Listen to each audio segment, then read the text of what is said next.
Hoje a gente vai falar sobre o capítulo 30. Deixa eu só pôr aqui para carregar. Sobre o capítulo 36 do livro de Jó. Então hoje a gente vai falar sobre o capítulo 36. A gente vê que agora chegou a um ponto, né? é, de muito perigo, né? Chegou a um momento ali perigoso, né? Perto do limite do que Satanás queria que Jó chegasse, né? Porque a questão foi que Jó, no início do livro de Jó, falou, né? Acaso Jó te respeita, te teme, né? Te serve debalde, né? Sem motivo, né? Ele te respeita, te serve, né? E te teme porque o Senhor dá tudo para ele. Então, por isso que ele te teme. Agora, experimenta tirar tudo dele para ver se Jó vai continuar te servindo e te amando, né? Então, chega num limite muito tênue, né? De quase Satanás conseguir, né? Isso, porque a gente começa a observar ali uma revolta de Jó, né? Então Jó, quando percebe que Deus não tá dando nada para ele, Jó começa a se revoltar. Porque Jó acha que tem um direito sobre Deus, né? Como Jó foi um homem bom, Jó seguia a Deus, Jó fazia coisas boas, Jó era um homem íntegro, ele se achava no direito de receber alguma coisa de Deus, ele achava que tinha que receber uma recompensa.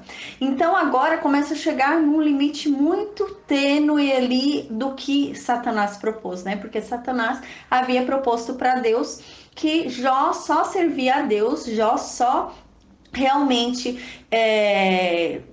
continuava ali, né, obediente a Deus, porque Deus dava recompensas para Jó. Então a gente começa a chegar aqui realmente numa questão ali muito próxima do que Satanás havia proposto, né? Porque Satanás no início do livro a gente lembra que ele propôs isso, falando não, Deus, realmente ele te ama pelo que o Senhor dá para ele. Se o Senhor não der nada para ele, se ele não tiver mais recompensas, ele não vai te amar. E realmente, né, agora chega nesse ponto, né? Jó começa a questionar, não, o senhor não é justo, o senhor, eu quero que o senhor sente no banco do réu, né? Eu quero que o senhor venha aqui e me dê meu direito, né? Então realmente começa a chegar num limite muito próximo do que Satanás queria que Jó fizesse. Então, de repente, agora chega Eliú, né? Chega Eliú, deixa eu ajeitar aqui que caiu o celular do Facebook. Então, chega num limite muito próximo do que Satanás queria. Então, quem chega agora para abrir os olhos de Jó? Eliú. Então, Eliú chega agora e abre os olhos de Jó, porque Jó realmente, Jó estava chegando num limite muito próximo do que Satanás queria que Jó chegasse, né? Então, começa a ficar perigoso ali, né? Então, agora no capítulo 36, a gente vai continuar vendo quais os pensamentos de Eliú, qual é a teologia de Eliú. Aí no capítulo 36, continua, né? Fala aqui no versículo 1º, Eliú continuou a falar, né? Então a impressão que dá toda vez que um capítulo começa com Eliú continuou a falar é que Eliú deu a oportunidade de alguém falar, deu a oportunidade de Jó rebater o que ele está falando, só que parece que Jó entra realmente num momento de reflexão.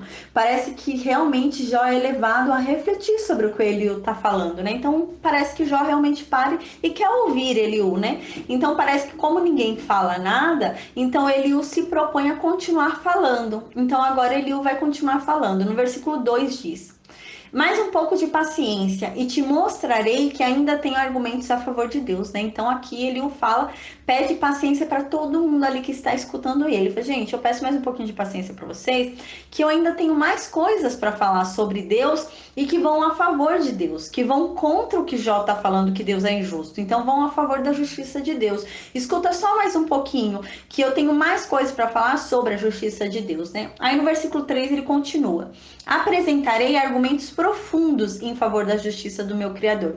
Ele não está querendo dizer que ele vai apresentar argumentos mais inteligentes. Não é isso que ele está falando, não está chamando os outros de burros ali. Mas ele está falando assim: eu vou apresentar argumentos mais profundos com relação à justiça de Deus do que esses argumentos rasos que têm sido apresentados até agora. Então eu vou falar algo que vem de longe, que vem realmente, né, de algo que foi cavado para se descobrir a realidade. Não é um argumento superficial, é um argumento realmente que há uma substância ali, né, tá enraizado, aquilo é certo. Então eu vou falar realmente sobre argumentos sólidos, não são argumentos rasos, não são argumentos superficiais. Eu vou falar sobre argumentos sólidos, argumentos claros, de que mostram, né, que Deus é justo. Aí ele fala que falam a favor da justiça do meu Criador. Porque a questão é que Jó havia falado que Deus é injusto. Então aqui ele está falando, não, espera mais um pouquinho que eu vou falar argumentos profundos, eu vou falar argumentos sólidos, né? A favor da justiça de Deus, dizendo que Deus é justo. Eu vou contradizer o que o Jó está falando. Deus não é injusto, Deus é justo. Eu tenho mais coisas para falar para comprovar que Deus é justo. Vejam só. Aí no versículo 4 ele continua: digo somente a verdade, pois sou um homem de pleno conhecimento, né? Então, em algumas Bíblias, né? Parece um pouco arrogante, porque a tradução deixa ele como sou um homem de pleno saber, sou um homem onde há sabedoria, né? Então parece um pouco arrogante. Mas não creio que seja essa a intenção, porque ele não demonstra uma arrogância, mas ele pede a atenção das pessoas porque ele fala que tem algo importante a falar que vai levar as pessoas a uma reflexão. Então ele fala: ó, me escutem porque eu vou falar a verdade, pois sou um homem que conhece a Deus. Quando ele fala um homem de pleno conhecimento, um homem de saber, é que ele sabe quem é Deus. Então o que ele está querendo dizer aqui? Porque Jó havia falado que por defender a Deus, quando se tratava da defesa de Deus, os amigos dele, os três amigos dele que haviam começado lá a discussão, faziam qualquer coisa. Então vale qualquer coisa para defender a Deus, até mentir, né? Então Jó havia falado isso. Então para vocês três, para defender Deus, vale até mentir, vale até falar o que não é verdade. Então agora Eliú vem falar: não, eu vou falar a verdade. Para mim não vale qualquer coisa para defender a Deus. Eu vou falar a verdade. Me escutem que eu tenho mais um pouco de coisa para falar. E porque eu tenho conhecimento de Deus, eu sei quem é Deus, então me escutem que eu tenho um pouco de coisa para falar. Aí no versículo 5 ele continua, né, Eliú?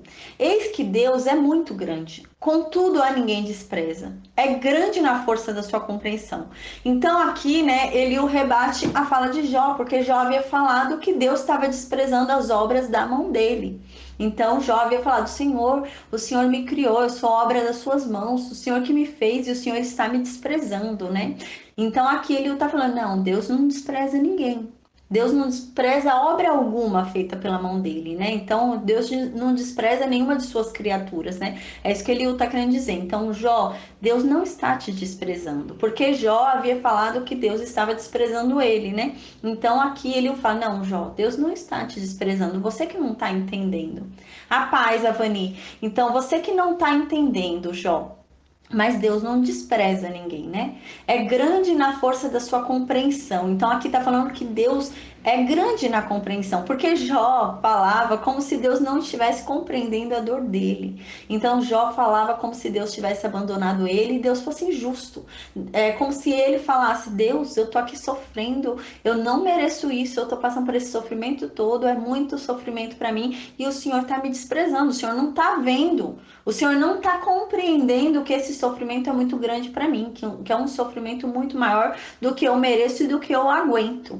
Então aqui ele fala: não, não, Jó, Deus compreende sim, Deus compreende o tamanho da tua dor, Deus compreende o tamanho do teu sofrimento, Deus compreende o que você está passando, né? Aqui ele faz um contraste, porque a gente lembra que Jó vivia falando com os amigos, vivia falando com as pessoas, tentando que essas pessoas compreendessem a dor dele, né? A gente lembra que ele até explica a dor dele para os amigos dele, ele começa a explicar com detalhes a dor que ele sente, mas os amigos dele não entendem a dor dele. E aqui ele fala para Jó: não, se tem alguém que compreende a dor que você está sentindo, é Deus. Deus compreende a tua dor, Jó. Não fica achando que Deus é injusto, que Deus não compreende a tua dor, que Deus não sabe o que você está passando. Deus entende a tua dor. Deus sabe que tá difícil. Deus sabe que a carga tá pesada. Deus sabe. Então ele já começa assim, porque realmente Jó havia falado que estava sendo desprezado por Deus, né? Que Deus estava desprezando ele. Deus não dava bola para Jó. Deus não me dá mais bola, Deus não liga mais para mim. E ele fala: não, Deus não despreza ninguém. Deus não está te desprezando, Jó. Deus olha para você, Deus está olhando para você e não despreza o teu sofrimento. E você acha que Deus não está compreendendo a tua dor, que Deus não está compreendendo que está difícil, que Deus não está compreendendo que não está legal, que você não está gostando. Você acha que Deus não está entendendo isso, mas Deus compreende a tua dor. Os três amigos lá que você tentava explicar a sua dor, eles não entendiam, mas Deus entende, Deus compreende a dor que você está sentindo. Então é isso que ele fala. Aqui também é, né, interessante quando fala que Deus não despreza ninguém, realmente naquele sentido, né? Deus sabe quantos fios de cabelo tem na nossa cabeça. Então, na Bíblia diz isso, né? Que Deus tem contado todos os fios da nossa cabeça. Se Deus tem contado todos os fios da nossa cabeça, imagina nós. Então, Deus não despreza ninguém. Deus dá atenção para todo mundo, Deus observa todo mundo. Deus não despreza nem os fios do nosso cabelo, nem os fios da nossa cabeça. Deus não despreza nem de contar cada fio da nossa cabeça. Deus tem a atenção de contar cada fio na nossa cabeça, quanto mais dá atenção pra gente. Então, Deus não despreza ninguém, né? Então, no versículo 6, não poupa a vida ao perverso, mas faz justiça aos aflitos. Eita, caiu aqui. Então, aqui no versículo 6, né, ele continua: Deus não poupa a vida do perverso, mas faz justiça aos aflitos, porque Jó havia falado que Deus poupa os perversos, né? Jó havia falado, não, Deus não tá nem aí para os justos, Deus poupa a vida dos perversos, Deus faz o perverso viver muito tempo, Deus faz o perverso, né, contemplar a vida dos netos, a vida dos bisnetos, e faz o justo morrer cedo, né? Então, Jó havia falado sobre como se fosse uma preferência de Deus aos perversos e não estivesse ligando para os justos. Então agora Eliú fala que não, Jó. Deus não poupa a vida do perverso. É que você não consegue ver o julgamento de Deus, você não vê a justiça de Deus. A justiça de Deus está muito além da nossa compreensão. Não tem como a gente compreender a justiça de Deus. Mas Deus não está deixando de perceber o ímpio. E o ímpio vai ter uma hora, ele vai ter a justiça dele. Ainda que ele viva aqui na terra tranquilamente, né? Uma hora vai chegar a hora do julgamento e ele vai ser chamado, né, para o julgamento. Ele vai receber aquilo que ele plantou, né? Ele vai colher aquilo que ele plantou. É isso que ele fala. Deus não deixa passar desapercebido o perverso, né? Então, Deus não poupa a vida do perverso, né? Mesmo que em vida o perverso venha a morrer de velhice e não seja afetado, Deus não vai poupar o que ele fez. Uma hora ele vai pagar pelo que ele fez. Então, aqui ele também fala sobre o julgamento, sobre a condenação, né? Que o perverso não passa desapercebido por Deus, né? Às vezes a gente acha que o perverso passou a vida inteira tranquilo, morreu, mas uma hora o julgamento vem, né? Quando Deus chamar para o julgamento, aquele perverso vai pagar pela perversidade dele. É isso que ele está falando. Aí aqui, mas faz justiça aos aflitos, né? Então Deus não poupa a vida ao perverso, não favorece ao perverso, né? E ele não faz injustiça aos aflitos. Quem está aflito, Deus faz justiça sim, para quem é o aflito, para quem é justo, né? Então no versículo 7 ele continua. Então agora ele vai falar que Deus não despreza ninguém. Então ele vai falar que Deus observa o justo e que Deus observa o ímpio. Então ele vai começar a falar que Deus observa o justo e vai explicar como que Deus observa o justo. Depois ele vai falar que Deus observa o ímpio e vai explicar como é que Deus observa o ímpio. Então no versículo 7 ele começa com o justo.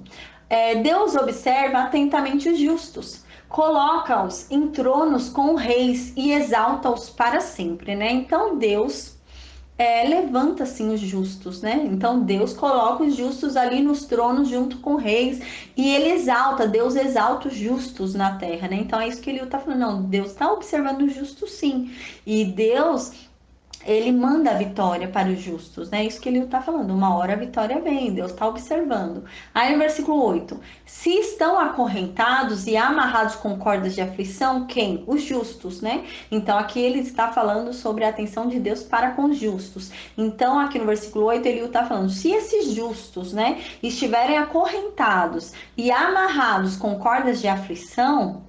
Aí no versículo 9, Deus, né, ele faz que vejam o motivo. Deus vai fazer com que esses justos percebam por que eles estão amarrados ali naquela corda de aflição. O que está acontecendo? Qual o motivo deles estarem ali? Deus vai mostrar para eles. Deus vai mostrar para esses justos por que eles estão passando por aquilo, né? Mostra-lhes que pecaram sendo orgulhosos. Então aqui, no versículo 9, Eliú começa a falar que talvez o pecado de Jó tenha sido o pecado do orgulho, né? E tem um determinado momento das defesas de Jó que realmente ele começa a mostrar um orgulho, né? Ele começa a mostrar um orgulho sobre si mesmo, sobre quem ele era, né? E inclusive ele começa a alegar que existe um direito dele sobre Deus porque ele era uma pessoa boa. Então ele começa a demonstrar um orgulho de si mesmo, né? Então aqui ele fala, talvez o pecado tenha sido o orgulho. Então ele fala que Jó talvez não tenha sido realmente um perverso, não tenha sido um ímpio, mas que o orgulho tenha tenha tomado conta de Jó. Jó tenha se achado muito bom, muito bom, muito bom. É mais bom que Deus, né? Tão bom que é mais bom que Deus. Então, talvez o orgulho dele, né? Ele se enalteceu tanto que ele chegou a um determinado ponto que ele achou que ele era mais piedoso do que Deus. Ele achou que ele era mais justo do que Deus. Então, ele era tão bom que ele achou que ele era mais bom do que Deus. Então ele fala, talvez o orgulho, né, tenha sido o pecado desse justo que tenha feito com que ele estivesse sofrendo aflições. E Deus mostra, né? Se o justo se afligir ali e clamar a Deus, Deus vai mostrar para o justo qual foi o pecado que ele cometeu para estar naquela situação. E talvez ele mostre para ele que o pecado dele foi o orgulho. Ele foi orgulhoso. Não é que ele cometeu nenhum pecado de um ímpio, de perversidade, mas o orgulho em si também é um pecado, porque você com orgulho, você começa a se enaltecer e você começa a se adorar. Você começa a adorar a si mesmo, né? Você esquece de Deus e começa a se adorar. E ele fala, talvez esse tenha sido o problema. Você não adorou outros deuses, mas você começou a se adorar, a se achar melhor do que Deus. E realmente é isso que ele o fala, né? Porque a partir do momento que Jó começa a questionar a justiça de Deus, Jó começa a falar ali a determinado ponto que ele é mais justo do que Deus. Então ele é melhor do que Deus. Então ele está se colocando acima de Deus, né? Então ele está se colocando como Deus. Então ele está adorando a si mesmo, né? Então o orgulho dele está batendo alto ali, né? Então ele fala isso, Eliú. Aí no versículo 10, abre-lhes também os ouvidos para a instrução e manda-lhes que se convertam da iniquidade, né? Então quem abre, né? Deus abre os ouvidos desses justos para a instrução que ele vai dar, para o que ele vai falar. Então Deus abre os ouvidos dos justos para que os justos ouçam e manda que se convertam da iniquidade. Ou seja, quando Deus abre os ouvidos desses justos para que os justos ouçam qual foi o pecado deles, onde foi que eles erraram, Deus mostra para eles que eles erraram sendo orgulhosos, para eles deixarem de ser orgulhosos e serem humildes, né? Se voltarem para Deus em humildade, né? Não em orgulho. E aqui ele fala, né, que Deus, né, mostra para eles. Então aqui ele tá falando, Jó, Deus talvez não está te respondendo porque você está orando errado. A gente lembra que a gente tinha visto isso no último capítulo, né? Talvez Deus não esteja te respondendo porque você está orando errado. Você está orando com orgulho. A sua oração tem orgulho. Você está orando sobre si. Você está orando, mas eu mereço, mas eu sou bom, mas eu tenho tal coisa, mas não é justo o que eu estou vivendo, mas é muito eu na oração, né? E tem pouco sobre Deus. Então é isso que ele fala, né? Então, quando você coloca na oração certa sobre Deus e tira o seu eu e coloca sobre Deus, Deus vai abrir os seus ouvidos e vai mostrar onde você está errando. E o seu erro era exatamente aquele, ter colocado muito eu, né? Era muito eu que o Jó falava, muito eu, e pouco sobre Deus, né? Então, o que ele falava sobre Deus é que Deus estava errado. Então, ele estava certo, o pensamento dele estava certo, ele estava correto. Ele governaria melhor, ele julgaria melhor, ele faria melhor, né? Então, eu, muito eu, né? Então, no versículo 11, se obedecerem e servirem a Deus, serão abençoados com prosperidade a vida inteira. Todos os seus dias serão agradáveis, né? Então, se o justo obedecer essa voz de Deus que chega ao ouvido dele e fala para ele parar de ser orgulhoso e ele servir a Deus e deixar o orgulho dele, começar a se voltar à humildade, né? Ele vai ser abençoado e a vida dele vai ser próspera e ele vai ter dias agradáveis, porque Jó falava que os dias dele eram desagradáveis, ele não tinha prazer em viver, ele não tinha prazer em estar vivo, né? Então aqui ele fala, não, se você fizer isso, seus dias vão ser prazerosos, você vai ter prazer em estar vivo, você vai ter prazer em estar acordado, né? Aí no versículo 12, se porém não ouvirem a voz de Deus, não ouvirem os conselhos de Deus, não deixarem o seu orgulho, serão atravessados pela espada e perecerão por falta de entendimento. Então, se esses justos, aqui observação, ele não está falando sobre ímpio, ele está falando sobre justo, ele está falando que homens justos que são exaltados na terra, que são colocados em tronos como reis, que são levantados por Deus na terra, em determinado momento podem se encontrar em um momento de aflição justos. Aqui ele está falando sobre pessoas justas, podem encontrar em momentos de aflição, e quando eles se voltarem a Deus e perguntarem para Deus o que eles fizeram, Deus vai responder que o problema deles foi o orgulho, porque eles eram tão justos, tão bons, que eles começaram em determinado momento da vida achar que eles eram mais santos do que Deus. Então ele começa a falar, o problema é esse, porque eles são justos, né? Então aqui ele está falando sobre justos. Então eles são justos, eles são bons. Mas em determinado momento, o orgulho foi maior, que eles começaram a se achar mais santos do que Deus, começaram a se achar mais justos do que Deus, mais bom do que Deus. Eles começaram a se achar melhores do que Deus. Então o julgamento deles era melhor, a justiça deles era melhor. É o que Jó estava fazendo. Jó estava dizendo que a justiça de Jó, o julgamento de Jó, era melhor do que o julgamento de Deus, porque se ele tivesse julgando, ele ia achar que ele não merecia aquilo. Então, se ele tivesse no lugar de Deus, ele não teria dado para ele aquilo. Então, Jó está falando, não, eu governaria melhor o mundo do que Deus, porque o meu julgamento é melhor do que o de Deus, né? Então, aqui no versículo 12, ele continua falando sobre isso, sobre esses justos, né? Então, ele não está falando sobre ímpios, ele está falando sobre justos que estão vivendo momentos de aflições. Aí, eles, em momentos de aflições, se voltam a Deus e perguntam, por quê? Por que eu estou passando por aflição? E são justos.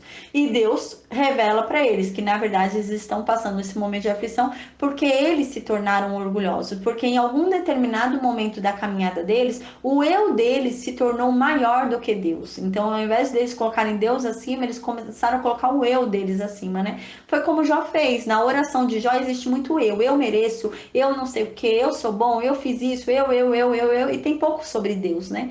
Então, é isso que ele fala aqui. Aí ele fala no versículo 12, que se esses justos não ouvirem a voz de Deus e retirarem-se desse orgulho, né, pararem de ser orgulhosos, então eles vão ser atravessados pela espada. Aqui, espada é no termo de julgamento, né? Então, eles vão ser atravessados pelo julgamento de Deus, porque Deus vai julgar com a sua espada, né? A espada de julgamento dele, ele vai ferir com o julgamento dele.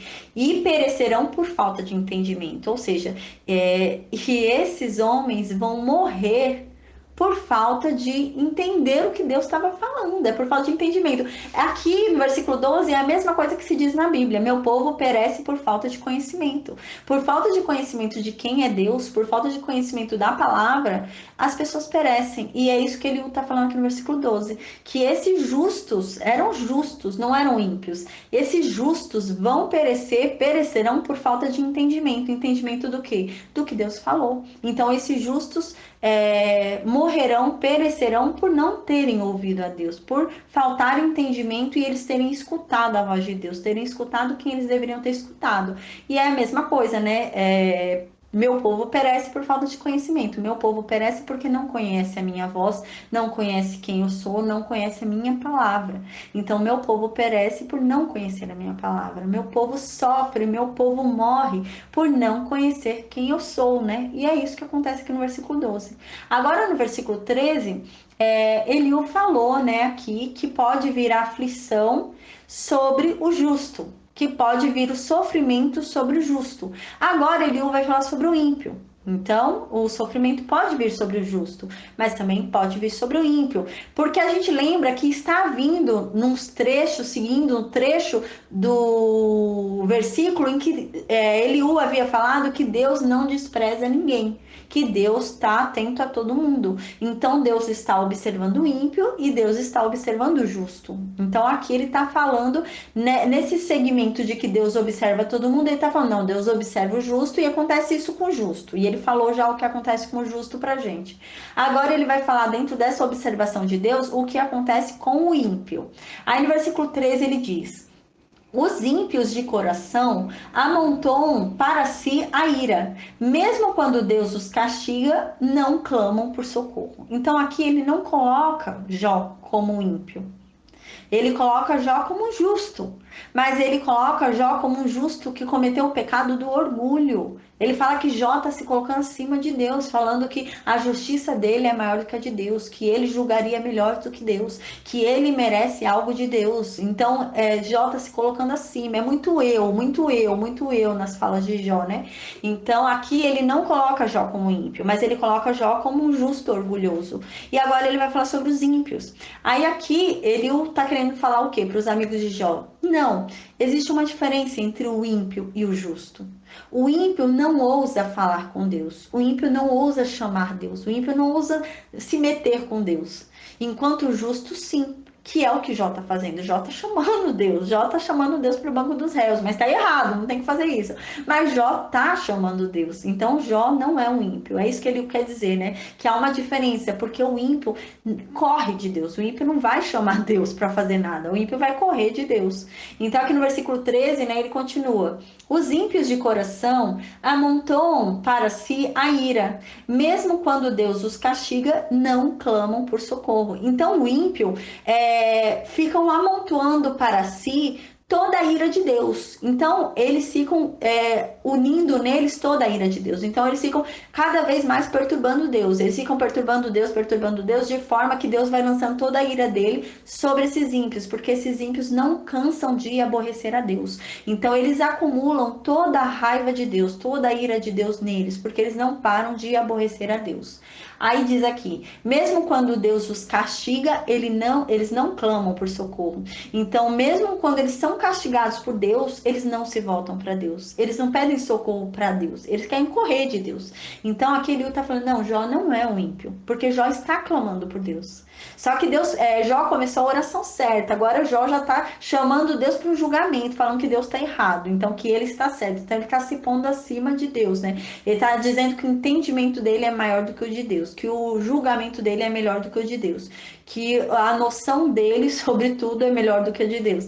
Então, aqui ele está se colocando acima do que Deus. Então aqui ele está falando o contrário ao que os três haviam falado antes. Então ele tá falando, não, Jó não é um ímpio, Jó não é um perverso. Porque um ímpio realmente, mesmo quando é castigado, mesmo quando está sofrendo o castigo de Deus, ele não clama a Deus. Ele não corre em contra Deus, ele foge de Deus. E Jó não está fazendo isso. Jó está correndo em sentido a Deus. Jó está chamando por Deus. O ímpio não faria isso. É isso que ele está dizendo. Aí no versículo 14, ele continua falando sobre os ímpios, o que acontece com os ímpios, né? Então eles ali, em meio ao castigo, não clamam a Deus. Aí ele continua no versículo 14. Perdem a vida na sua mocidade e morrem entre os prostitutos cultuais, né? Então os ímpios perdem a vida, né, ainda novos, né? Eles morrem ainda novos e morrem entre os prostitutos cultuais, ou seja, eles morrem ali desonrando o próprio corpo deles, né? Eles morrem ali em desfavor do seu próprio corpo, né? Sem consagrar seu próprio corpo, sem respeitar o próprio corpo, como prostitutos cultuais, né? Usando, quando ele fala prostitutos cultuais, a gente lembra que um prostituto cultual é aquele prostituto que usa o próprio corpo para servir os deuses, né? Então eles usam o corpo deles para servir a deuses. Então é isso que está querendo dizer aqui. Eles morrem novos, os ímpios, porque eles usaram o corpo deles para servir ao pecado. Então eles usaram o corpo deles para servir ao pecado e acabaram morrendo novos por causa disso, porque eles ficaram usando o corpo deles para servir o pecado. Então eles ficaram como prostitutos cultuais, usando o corpo deles, né, em favor de deuses. Então eles ficaram usando o corpo deles para servir a demônios, para servir ao pecado, né? Isso que ele fala.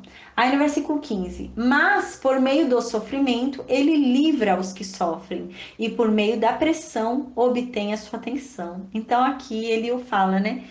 Mas Deus, apesar disso tudo, né? Deus usa o sofrimento para livrar os que sofrem. Engraçado, né? Porque ele fala assim, Deus usa o sofrimento para ensinar. Então a pessoa já está sofrendo, a pessoa já vem numa sensação ali de sofrimento. Por exemplo, Deus usa o sofrimento para livrar os que sofrem. Por exemplo, a pessoa já está sofrendo em um pecado, já está mal ali em um pecado, e Deus usa um sofrimento sobre esse pecado para ensinar essa pessoa que está em pecado. Então, Deus, aqui no versículo 15, está dizendo que Deus usa o sofrimento para livrar os que sofrem. A pessoa já está em sofrimento ali por conta do pecado. Então, o sofrimento dela já é o pecado. Então, Deus vai livrar ela do sofrimento do pecado, fazendo-a sofrer. Porém, o sofrimento que Deus vai fazer essa pessoa sofrer não é por conta do pecado, mas para ensiná-la o caminho correto, para ela sair do pecado. É isso que Eliú fala. Essa é a teologia de Eliú, né? Então, ele fala aqui no versículo 15. Mas por meio do sofrimento, ele livra os que sofrem, né? Então, as pessoas estão sofrendo e ele livra a pessoa daquele sofrimento, daquele mal, daquele pecado, fazendo-a sofrer. Porque por meio do sofrimento, Deus ensina. É isso que ele fala. Deus ensina por meio da dor, né? Deus ensina por meio do sofrimento. Então, aqui ele fala que por meio do sofrimento de ensino, de instrução de Deus, Deus livra os que sofrem pelo pecado. E por meio da pressão, obter sua atenção. Então, para Deus chamar a atenção daquela pessoa que está sofrendo, a pessoa está sofrendo por causa do pecado, mas não está dando atenção para Deus, não está ouvindo Deus. Então, para Deus chamar a atenção daquela pessoa, Deus coloca pressão na vida daquela pessoa. Então, Deus vai fazer uma pressão ali na vida da pessoa para ela ter atenção, para Deus chamar a atenção dela, né? Então, por meio da pressão, aquela pessoa começa a dar atenção para Deus, por causa da pressão. Aí, por meio disso, né, Deus lança o sofrimento sobre a vida daquela pessoa para livrá-la do sofrimento. Parece uma contradição, né? Mas é aquela coisa, né? Não foi pelo amor, vai pela dor. Deus tenta ensinar de uma forma, você não aprende, Deus vai mudando a lição, né?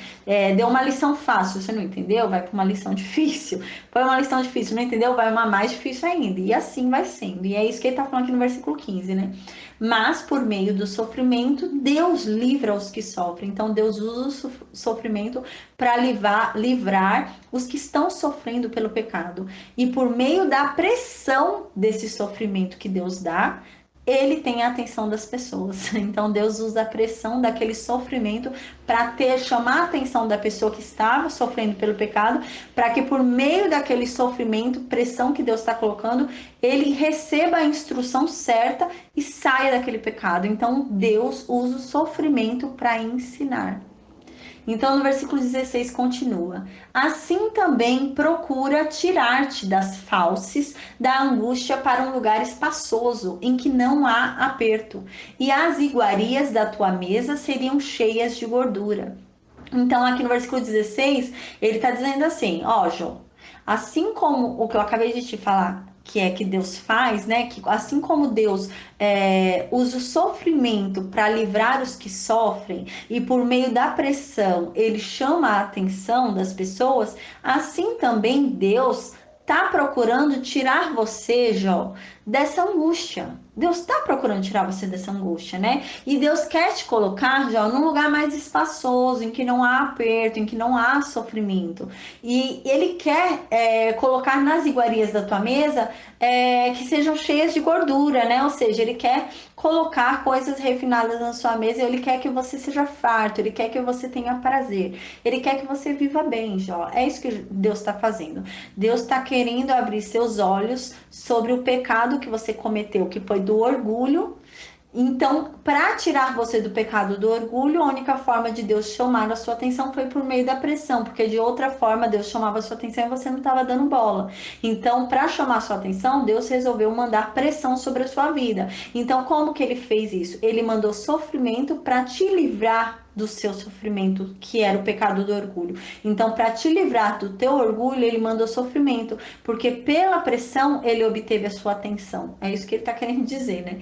Aí no versículo 17. Aí no versículo 17. Mas tu te enches do juízo do perverso, e por isso o juízo e a justiça te alcançarão. Então aqui ele está falando, mas Jó, o que acontece é que você está se enchendo do juízo do perverso. Mas o que acontece é que você, Jó, está se enchendo das ideias do perverso, né? Você está usando a tua boca como um perverso. Isso é que acontece, Jó. O que está acontecendo é que você está se enchendo de ideias de perverso. O que acontece é que você está usando juízos de um perverso. Você está usando julgamentos que um perverso teria, né? Aí ele fala, e é por isso que o juízo e a justiça te alcançarão, né? Exatamente por você falar do jeito que você está falando como ímpio, exatamente por você estar pensando como ímpio, que isso está acontecendo com você, Jó. Você tem que tomar cuidado, né? Porque você está falando como ímpio, você está pensando como ímpio, e é exatamente por causa disso que isso está acontecendo na tua vida, né? Isso que ele está falando. Aí no versículo 18: guarda-te, pois, de que a ira não te induza a escarnecer, nem te desvie a grande quantia de resgate. Então, ele está falando, cuidado, João. Cuidado para que essa ira toda que você está sentindo, né, não te induza, né, não te leve a zombar. Cuidado para que essa ira não te perverta, né? Cuidado para essa ira não te tirar dos seus caminhos e te fazer pecar de verdade. Porque por enquanto seu pecado é só o orgulho, Jó. Então, cuidado para que essa ira não te conduza, né? Aí ele fala, nem te desvie a grande quantia do resgate, né? Então, cuidado para essa ira não te induzir a zombar e não te desviar do real caminho do resgate, não te desviar da tua verdadeira salvação. Cuidado para essa sua ira, essa sua raiva, essa sua revolta contra Deus não te afastar de Deus. É isso que ele está falando, né? Toma cuidado para ela não te tirar do único caminho que pode te tirar disso, porque senão você vai deixar essa ira te dominar e você vai sair da única estrada que pode te tirar disso que você está vivendo. Toma cuidado. Aí no versículo 19: estimaria ele as tuas lamúrias e todos os teus grandes esforços para que te vejas livre da tua angústia. Então Deus, por acaso, Jó, devia ter em autoestima, devia considerar todas as suas lamentações e todos os seus grandes esforços, né? Você acha que você deve ser livrado de toda essa sua angústia que você está vivendo agora, de todo o sofrimento que você está vivendo agora, ou por causa da sua lamentação, ou por causa dos esforços que você fez a sua vida inteira, porque você foi bom, porque você serviu a Deus. Você acha que agora Deus tem que ouvir a sua lamentação, Deus tem que ouvir o seu chororô, você acha que Deus agora tem que ouvir, ter piedade. Você acha que Deus tem que ter dó de você, Jó? É isso? Você acha que Deus tem que ter dó de você agora, Jó? Você acha que Deus tem que considerar tudo que você fez? Você acha que Deus tem que considerar que você foi um homem bom, que você serviu os pobres? Você acha que Deus tem que considerar isso para te livrar dessa angústia agora, Jó? Você acha que tem alguma lógica para Deus? Deus tá tendo pena de você? Você acha que Deus vai ter pena de você por causa das suas lamúrias? Você acha que Deus vai considerar você por causa dos seus esforços?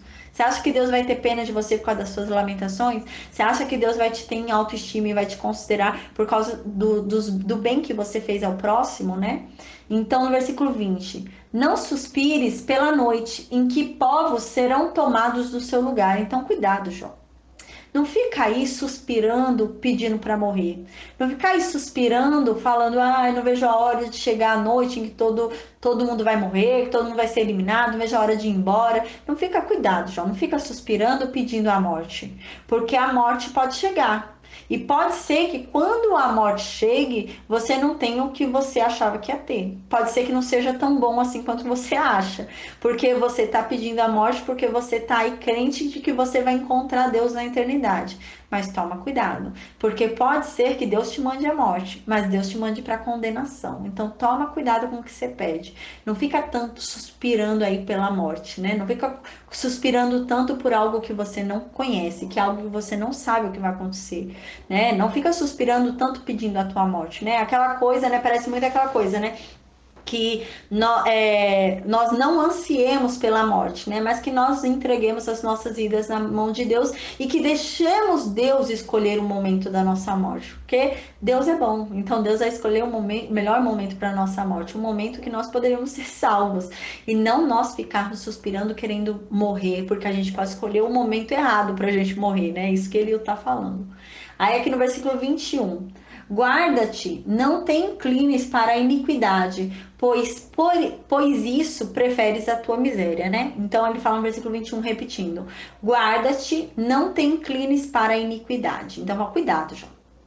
Cuidado, não te incline para o mal. Não te incline para o pecado, não te incline para a ira, não te incline para o escárnio, não te incline para a zombaria. Cuidado, cuidado para você não se inclinar para a iniquidade. Aí ele continua: pois isso preferes a tua miséria, pois isso levaria você ao que você está vivendo, a uma miséria ainda maior, pois isso não vai te dar nada. Toma cuidado, Jó, porque na verdade, né, isso só faria com que a sua miséria aumentasse, com que a sua miséria se perpetuasse. Toma cuidado.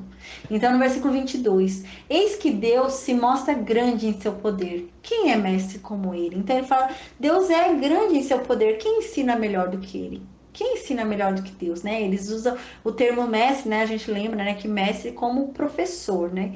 Então, quem é melhor professor do que Deus para ensinar, né? Quem é melhor do que Deus para ensinar algo, Jó?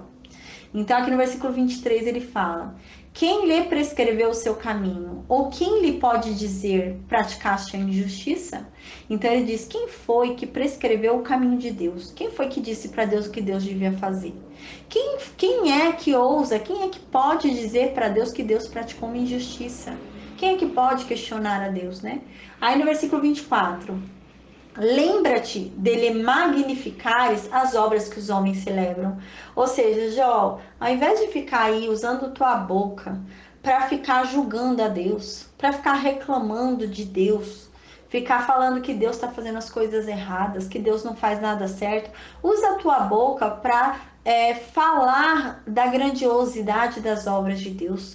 Usa a tua boca para ficar admirando as coisas que Deus criou. Usa a tua boca para falar coisas boas de Deus. Usa a tua boca para celebrar o que Deus fez, né? As obras que Deus já criou. Usa a tua boca para isso, ao invés de usar a tua boca para ficar falando mal de Deus, para ficar falando que Deus é injusto, para falar que Deus não observa direito a terra. Usa a tua boca para celebrar as obras de Deus, né? Então, no versículo 25, todos viram suas obras, ainda que apenas de longe, né? Então, aqui ele fala, Jó, todo mundo viu a obra de Deus, ainda que de longe as pessoas veem a obra de Deus, ainda que de longe eles sabem assim quem é Deus, eles sabem que Deus está ali, ainda que de longe eles observam e veem que Deus está ali, né? Então aqui ele fala em dois sentidos, né? Ele fala no primeiro sentido, que no sentido de realmente Jó se voltar ao que Deus faz, ao que Deus fez, celebrar as coisas de Deus, as obras de Deus, né? Então, em vez dele usar a boca dele para reclamar e ficar observando, achando erros nas obras de Deus, para que ele use a boca dele para exaltar as coisas de Deus, né? As coisas que Deus criou, né? Então, para ele fazer isso. Aí é que ele diz: todos viram as obras de Deus, ainda que de longe eles já viram. Então, veja você também, né? E fora isso, ele está dando em um outro aspecto também, Eliú, né? Ele está querendo dizer aqui, Eliú, para Jó, Jó, toma cuidado, porque às vezes as pessoas elas observam a Deus, né, por meio de suas obras, por meio das criaturas que ele criou. Então, eles vão observar Deus por meio dessas criaturas. Então, toma cuidado, Jó, porque as pessoas estão olhando para você, todas as atenções estão para você, Jó. Então, tem pessoas que vão conhecer a Deus por você, Jó. Então, toma cuidado com a imagem de Deus que você vai passar, porque você pode ser, né, único caminho delas ali para Deus. Então você pode ser a leitura que elas vão ter de quem é Deus. Então toma cuidado, Jó, é isso que ele está querendo dizer. É o que eu disse na aula de ontem, né? Por exemplo, igual a gente, né? A gente tem que ter cuidado, porque existem pessoas que nunca vão ler a Bíblia. Nós vamos ser a Bíblia que aquelas pessoas vão ler. Então a gente tem que ter cuidado, porque a gente vai ser a única Bíblia que aquelas pessoas vão ler. Então a gente vai ser a obra que aquelas pessoas vão ver de Deus. Então, a gente vai ser a obra de Deus para aquelas pessoas. Então, a gente tem que ter cuidado, né? Então, por isso que ele fala, Jó, toma cuidado com o que você fala, né? Aí no versículo 26, Deus é tão grande que não podemos compreender. Não há como calcular os anos da sua existência, né? Então, aqui ele fala assim, Jó, não há ninguém mais sábio do que Deus. A gente não consegue nem calcular a existência de Deus. E Deus é tão grande que a gente não pode compreender. Não adianta a gente chegar aqui e tentar explicar o agir de Deus, tentar explicar o que Deus está fazendo, como Deus faz, o porquê que Deus faz. Deus não dá pra gente compreender Deus. Deus é muito grande pra gente tentar compreender o agir dele. É confiar nele. Confia e espere em Deus, Jó. Não adianta a gente tentar compreender o agir de Deus. É confiar, né? Então ele fala isso. Aí no versículo 27. Aqui parece, né, no versículo 27, que ele começa a falar agora de uma tempestade, né? Do surgimento de uma tempestade, do surgimento ali de um temporal. Então parece que aqui no versículo 27 começa a surgir, né? A tempestade do capítulo 38 em que Deus vem. Então, aqui no versículo 27, parece que essa tempestade começou a acontecer, né? Porque a gente vê que agora Eliú, do versículo 27 em diante, ele vai começar a falar sobre esse evento. Então, parece que a tempestade realmente começou a acontecer. Então, ele lá, conversando com Jó, começou uma chuva lá fora, começou trovão lá fora, começou a tempestade vindo, porque Deus, no capítulo 38, vai chegar em meio à tempestade. Então, quando começou a chegar ali, parece que ele começou a refletir sobre aquilo e começou a falar sobre aquilo também. Então, parece que aqui no versículo 27 começou a surgir esse momento em que Deus chega no capítulo 38. Aí no versículo 27, então, diz: Ele, né, Deus, faz a água subir como vapor e depois a destila em chuva, né? Então, aqui ele mostra uma inteligência que ele sabe como é que a chuva se forma, né? Então ele fala: olha, Jó, Deus faz subir a água como vapor, né? Então é isso mesmo, Deus faz subir a água dos rios, né? A água da terra sobe como um vapor e fica nas nuvens, né? Ficam ali, elas vão formando as nuvens e as nuvens depois despejam aquela chuva, né? E é isso que ele fala cientificamente o que acontece com a chuva aqui no livro de Jó. Aí ele fala no versículo 27, ele faz, né, Deus faz a água subir como vapor, né, sobe da terra a água como vapor para as nuvens, né, vai se formando as nuvens de chuva, e depois Deus solta aquela água, aquele vapor, né, em água como chuva. Aí no versículo 28 ele continua, a qual, né, a chuva, né, as nuvens derramam, né, então a chuva, esse vapor que sobe, depois as nuvens vão derramando a chuva e gotejam sobre o homem abundantemente, né? Aí aqui no versículo 29 ele fala: quem pode entender a extensão das nuvens e o trovão que ressoa do céu? Quem pode entender como que isso funciona? Pode explicar como é que isso funciona? Pode explicar qual a natureza disso, de onde isso surgiu? Quem é que pode explicar qual a lógica disso? Por que que cai em determinado lugar e não em outro? Qual é a lógica? Quem pode explicar isso? Quem pode entender, né? Quem pode entender a extensão das nuvens? Quem pode entender o trovão que ressoa do céu, né? Então aqui ele está querendo dizer, se a gente não pode entender isso, que a gente está vendo, a gente olha e vê o trovão, aquela luz, a gente olha para o céu e vê a nuvem caindo a água daquela nuvem, a gente olha e vê tudo isso e a gente não consegue entender, a gente não consegue explicar isso, como que isso acontece, né, com uma clareza assim. E como que a gente quer explicar as nossas vidas? Como que a gente quer explicar o agir de Deus sobre as nossas vidas?